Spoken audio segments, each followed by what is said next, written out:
what was your secret to building up your social media? Like what do you think was the one thing or multiple things that worked that really changed the trajectory and it went up? It's a great question. I tell kids this all the time. I get that question very often from come to you and ask you. Yeah, a lot of young influencers. My number one advice I tell people when building a brand, especially on social media, gaining a following, is it doesn't matter if it's 3 p.m. or 3 a.m. There's always something you can do to better build your brand. A lot of times I'll be doing live chats at 3 in the morning, or I'll be on, online working at 4 a.m. and commenting back to people. I had a conversation with a kid last night. It's probably 2, 3 in the morning. Kid from Louisiana. We literally sat there and talked for 30 minutes about football. Just get a DM me out of the blue, and I just had a great conversation with him about Joe Burrow and LSU winning the championship, and about just other stuff as far as Louisiana. He was telling me about good places to go for Mardi Gras. But you have to be personable. You have to be able to engage and relate to your followers. I think something that people really can kind of connect with me on is I'm no better than my followers. I don't put myself on this pedestal. I don't sit here and think that I have a following that makes me any better than anybody. I look at having a following as being a privilege and a blessing. It's my chance to give a good message and to inspire and help better people. I see a lot of young influencers today that try to be something they're not in order to build their social media. For some it works, for some it doesn't. For me personally, I tell people, listen, be yourself, be organic, play to your strengths. If you want to be a fitness influencer, don't think that having a six-pack and big muscles is going to get you there, because there's a million people out there today that look like that. It's very saturated. Find something you're good at and create a tangent off that. If you're a trainer, do something with training. If you're a chef cooking, start a cooking channel associated with fitness. There's so many different applications of fitness that can touch so many different aspects of life, that you can create something that gives you your own persona, your own brand, that's outside of just being somebody who lifts weights. And then just engaging people. Do your research. There's tons of literature out there as far as how to grow your social media, different, whether it's hashtags or things changing with the algorithm or times of the day to post. I mean, there's always different articles being published every day to teach these young kids how to do it. So you just got to take the time to do it. It's the law of 10,000, right? Anything you put 10,000 hours into, you'll become an expert at. So simple message behind that is just, put the work in. Take the time, read, learn. Knowledge is power, 100%. I was talking to a very popular influencer in the fitness industry, and he told me he became almost like a prisoner to his Instagram, meaning that because of the likes and comments, he couldn't post for like 3 weeks because he was unsure if the new post would match up to the old post. Do you see that happening to you ever, and do you think it's a problem on social media? 100%. I recently lost my likes on my page. I'm one of those pages where I can't see my likes anymore unless I actually tap the insights, which was actually a good thing. You definitely, and to me to a degree, but I've seen other influencers I've worked with. I won't name names, but people that worked for me or worked with me that have sat there writing a caption, editing a photo for 3 hours to post it. That's 3 hours of your life. Think about it. If you do that every day, think about how much time you're losing. But it's definitely, it's a high, right? If you put a post up and you see all of a sudden, oh my God, I got 1,000 likes in 2 minutes. Like, that's a high, that's a good feeling. I mean, it's crazy as a society, we've gotten to a point where people hitting a double tap or a like on a phone is what gives you a sense of security and self-love. I try to stay away from that. I wouldn't say I'm as sensitive to that as a lot of people. But yeah, definitely, it plays a role because, especially with the algorithm change and stuff. I mean, 2-3 years ago, I'd put up a video and it'd get 2-3 million views no matter what, as opposed to today. I mean, if you don't post at the right time or you don't get enough engagement within the first however minutes or however it works now, you're going to see a fraction of that.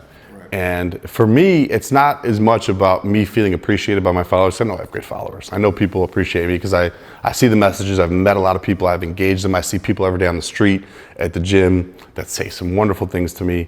I see all my emails. The thing is, I'm my own team. I don't have assistants. I don't have people that check my stuff. So if you ever get a snap from me or an Instagram from me or it's me. It's not, which I have nothing against that. If people do that, I know a lot of people do, that's fine. But, it's for me, it's more of a business sense, right? So it's if I'm trying to do something to build my company to make, to convert more, I look at it in the sense of, I got people that work for me. So I have to produce sales in order for them to put food on the table to feed their family. So to see engagement go down because of things like the algorithm change, or because they want you to spend money to promote stuff, it's tough. Yeah, it's tough. You know, as much as it plays a role in yourself inside, it also has some consequences on that end. Sure. I remember how I discovered you was a couple of years ago. There was a viral video. I think you in a supermarket or something, or some kind of department store playing baseball or something like that. It was a great video. Was that planned, or was it something was it strategically planned, or was it like a spontaneous thing that you did? No. You know what I'm talking about, right? Yeah, that's when we were playing home run derby at the grocery store. That was me and my girlfriend Crystal. So Vons, which is a grocery store out here in California, they're open to like 2 in the morning. And, we get late night cravings, like, hey, let's go get some Oreos, or, just goofballs. And we were just going up and down the aisles and saw the toy aisle. And that's, still one of my favorite aisles. And a lot of times one of my favorite things I ever used to do is, remember those big baskets, like the balls in them at the grocery store? I used to dunk on those. Like, that was my thing. I'd always take videos dunking on them. We were just walking up and it was late. There wasn't anybody in the market or anything. I was like, hey, throw me a pitch. I want to hit, And so she threw me a pitch and I just jacked one. I got a lot of hate for that. A lot of people were like, what if you hit somebody? I was like, listen, it's freaking 1:30 in the morning. There's like 3 people in this place. And I'm like, it was a little softball. You're going to be fine. But I remember one of the first times I ever did a video like that. I was dunking on one of those baskets. And when I dunked on it, all the balls came out. Like, they just went everywhere. And the manager walks by and comes over. I'm like, can we swear on this? Are we allowed to use profanity? I was like, and the guy comes by, he picks up a ball, looks at me, he turns on, he starts backing me up like to post me up to dunk on me. It was so funny. But yeah, listen, man, I'm a kid at heart. I always will be a big kid. I'm still the kid that drives past the playground and I'll stop and I want to jump out and, swing or think of it like a gladiator, a little obstacle course. And I'll never want. I still have a football in my truck. My girlfriend, we'll go to the movies or we'll go to the grocery store and stuff, and I'll stop and I'll grab the ball out of my truck and we'll go in the parking lot and play catch for 15 minutes. That's me. It's a natural thing. Yeah, that's me. I'll always be that way. So how do you deal with the haters online? I mean, I'm sure everybody gets it. You know what I mean? Do you block them? Do you respond back? Do you ignore them? What's the right rule to handle that? Ooh. Listen, I guess do as I say, not as I do, I guess would be the right rule for that sometimes. Listen, I'm a hot-blooded Irish Italian. That's my mother's son. And my mother is Mrs., I don't take from nobody. So I have that instilled in me. I come from a very tough family in that sense.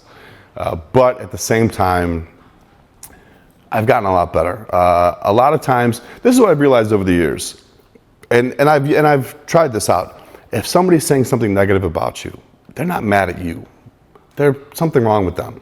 They don't like something about themselves. They're going through something, and I've learned. I've started to see that over the years, and my initial response probably 5-6 years ago was to, bite their head off. I'm going to bite your head off and I'm going to say something back and make you feel stupid.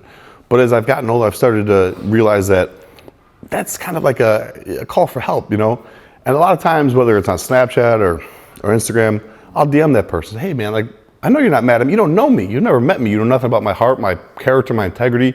What's wrong? And then a lot of times they're like, hey man, you're right. I'm just going through a hard time. And I've had some good conversations with people like that. I've created friends that way, no joke. People that I still connect with on social media. Talk shit about you and then... Yeah, absolutely. I mean, think about it. I was raised, if you have nothing nice to say, shut the fuck up. That's what my mom taught me. Right? You agree? That's what my mother taught me, and I've, used that throughout my life. I'll never go out of my way to hate on somebody, and I truly believe that is a horrible cancer of social media. Unfortunately, because it could be such a great tool. Unfortunately, it comes with things like that. You have to develop a very, very tough mindset, because I don't care how successful you are, how many followers you have, you're always going to see that, and it's going to tear at people. It's going to affect them some way. Like I said, I don't care how tough you are. It always has an effect on people. You just have to kind of be better than that, and kind of realize that, if you weren't successful, you weren't doing something right, then you wouldn't have that. And at the same time, like I said, 99.9% of the time, those people that are saying those things about you, they're mad about themselves. They're unhappy about something within themselves. And if you take a second and maybe show a little bit of empathy, maybe you'll help that person out. Which, I mean, maybe that's the Catholic in me. I don't know. Maybe that's me trying to be Jesus, or trying to emulate Jesus, and what I was taught as a Catholic school kid. But I'm not going to lie. Like, there's times where you get upset and you get offended. I went through a period when I was, with shreds, and we got all that hate. Somebody that was, one of those pages, I won't name names, that was posting a lot of hate about us, posted my phone number. For those who don't know, you were part of that company, right? Yeah, I was. We could touch on that in a second, but to kind of go back to what we were saying, at the time, my mom was fighting cancer. She still is. She's going on her 5th year. One of these pages posted. First off, they posted a picture of me and my mom before she went into surgery to have her lung removed for cancer, and they said, "Too bad shreds doesn't cure cancer." At which I lost it. Of course, that's my mom. Like, I'll kill you. I'll end your life for my mom. But they posted my number, and I was getting calls every day and text. I had kids calling me saying, "I'm gonna piss on your mom's grave," or I can't wait for your mom to die. It was bad, man. Like, death threats. I mean, I have my old phone, which is from a few years ago, from when I never changed my number too. I kept it. I was like, I'm not getting rid of this number. I've had this for 10 years. But I went through.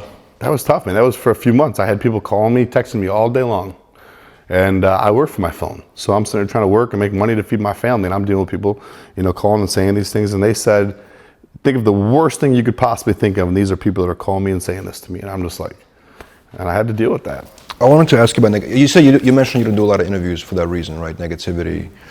Do you think in today's world, right, when you run a media company, as a media company, it's almost like negativity drives views, clicks? Doesn't matter if you're a fitness media company or CNN, you know what I'm saying? Like, the headline, Joey Swoll donates to charity will not get nowhere as amount of clicks as Joey Swoll involved in something crazy. You know what I'm saying? Yeah, absolutely. I think drama attracts attention, and things that people want. I mean, everybody there's a lot of people out there that want to see the world burn, so to say. But I mean, it's not necessarily the negativity that I don't do interviews. I like to keep it very close knit. When it comes to the fitness industry, I like to kind of keep things kind of at arm's length in a certain sense, especially when it comes to my personal life, because of things like, what's happened with my mom, and because of people that want to take things and take your personal space and use that against you and attack you with it, which is, it doesn't matter who you are. That's your weakness. Your weakness is always going to be something that you're very passionate and you love, like your family or your personal life. On top of the fact that I've always felt that, like I said, a lot of people try to control the narrative, and I've always thought that, I have my platforms, I can use that to tell my story or to do my own kind of interviews. Or I've always said, and this is something I really stress, is that, I'm kind of the anti-influencer in the sense that I don't like the fact that there's a lot of influencers out there today that think their shit don't stink because they got followers. Like, listen, kid, I don't give a fuck how many followers you got or how many muscles you have. What I care about is how you treat people. I always say, I don't care how much you bench today. I care if you held the door for the person walking in behind you. That's what's important to me. And I think there's too many people out there today that kind of get this ego, and this is all part of society with this, social media phenomenon, that think, oh, I have, 50,000 followers, I have 105 million. I'm better than you. It's like, you're not better than people. So in a sense, I've always tried to stay away from the things that kind of put me in that light as being like this famous person, because I hate, first off, fame isn't real. I hate that word. I hate when people say you're insta famous. I can't stand that. I'm a regular person that's very hardworking, has a passion for what he does, and loves to inspire people. And I've been very blessed to be able to do what I have, given the platforms I have, and help, try to change people's lives and give my 2 cents and give back what was given to me. And that's me in a nutshell. And I've never tried to be above that. And that's hurt me because I've lost a lot of opportunity, because there's a lot of people out there, influencer-wise, that have made money doing things that have put them on that pedestal or put them in that light as being famous, and kind of gone to that level that I've stayed away from, simply because that's never been my goal. I didn't create an Instagram to be like, I want to be famous one day and I want to have millions of followers so I can do this. I simply was like, oh, another platform that maybe I can, I always say, if, it doesn't matter if you have 1 million followers or 1 follower. If you can change one person's life or inspire one person a day, you're an inspiration. And I'll keep that mentality. I'm not, the people that knew me 10 years ago, before social media, that know me today, I'm the same person. Maybe a little bigger, a couple more pounds, maybe a little fatter in some ways, but if social media ended tomorrow, I'd go back, get a different job or do something else, and I'd be okay. I'd still be me.